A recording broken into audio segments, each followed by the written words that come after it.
अहमद और उसकी भीड़ के साथ ईद अल अज़हा एक पुरअमन गांव में अहमद नामी एक छोटा लड़का रहता था। अहमद का एक बहुत ही खास दोस्त नर्मो मिलम भीड़ था जिसका नाम बबलू था। अहमद और बबलू बेहतरीन दोस्त थे।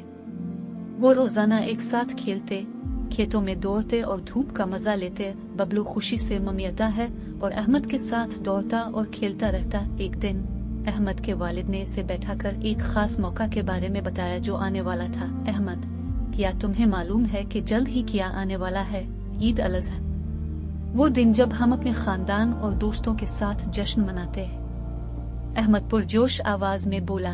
अहमद के वालिद ने मुस्कुराकर कहा, बिल्कुल ठीक। ईद अल अज़हा वो वक्त भी है जब हम हजरत इब्राहीम अलैहिस्सलाम की कहानी को याद करते हैं और उनके अल्लाह पर अजीम ईमान को याद करते हैं। हम अपनी शुक्रगुजारी का इजहार कुर्बानी करके और बांट कर करते हैं। अहमद ने गौर से सुना जब इसके वालिद ने ईद अल अज़हा की खास कुर्बानी की अहमियत समझाई। अहमद को मालूम था कि इस साल बबलू इस खास जश्न का हिस्सा बनने वाला है। ईद के दिन गांव खुशी से झूम उठा। अहमद और उसका खानदान नमाज के लिए मस्जिद गए।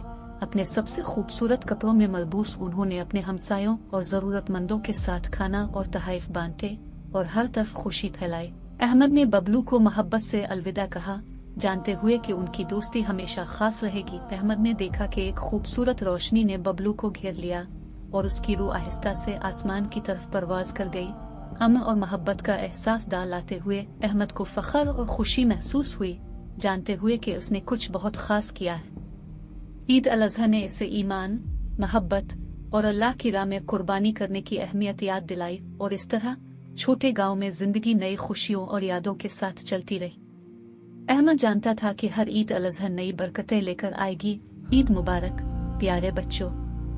हमेशा बांटने और ख्याल रखने को याद रखें, जैसे अहमद और उसके खास दोस्त बबलू ने किया।